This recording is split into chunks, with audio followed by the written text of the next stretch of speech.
merge your chats together. If you're on Mac, you're not going to have that option. But again, if you are on Windows, I'll put a link in the description of this video showing you how to be able to do that. So once you have that there, we'll come back here to OBS Studio and we need to set up our settings. So we'll come here to settings and we're going to go to where it says output. You're going to select advanced. If you're on Mac, these are the exact settings you want to be able to copy. Apple VT, 8264, hardware encoder, rate control CVR, bitrate 6000, keyframes 2, profile high, use B frames. If you're on Windows, these are going to be the exact settings that you're going to go ahead and utilize. NVIDIA NVIC H.264, constant bitrate, bitrate 6000, keyframe intervals 2, preset 5, tuning high quality, multipass 2 passes, profile high, adaptive quantization on, and B frames 2. Now, in order for you to have 6000 bitrate, which is super important here, okay, you need to be able to have at least, at minimum, a 10 upload. So what I want you to do is that I want you to go in the description of this video and go to speedtest.net. You're going to see a big button that's going to say go. You're going to click this button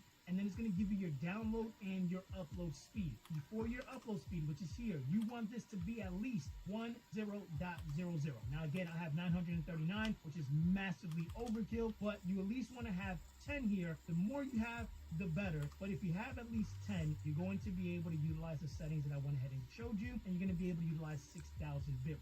Okay, so now that we have those settings in place, we now need to make sure that our settings for the YouTube stream is also set up. Now, to be able to not utilize so much resources on our computer, we're going to mirror the same settings, meaning that OBS is only going to encode one stream and push it out to both YouTube and Twitch using the same settings to get the best quality. Now, if you did want different settings because you want to stream at a higher quality on YouTube, you can do that, but just know it's going to require a stronger PC and also require more internet for your upload. Okay, but for this example, we're just going to keep it simple. So you're going to come to the vertical side and you're going to select this little gear icon. You're going to come to where it says streaming. We already have our YouTube here set up. You're going to scroll down to the bottom. You're going to see here where it says use main OBS settings. You want to make sure this is checked. This is what's going to allow us to use one setting for both platforms and only use one set of resources.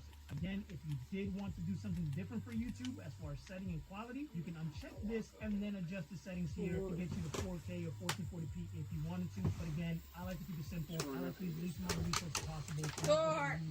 I'm gonna.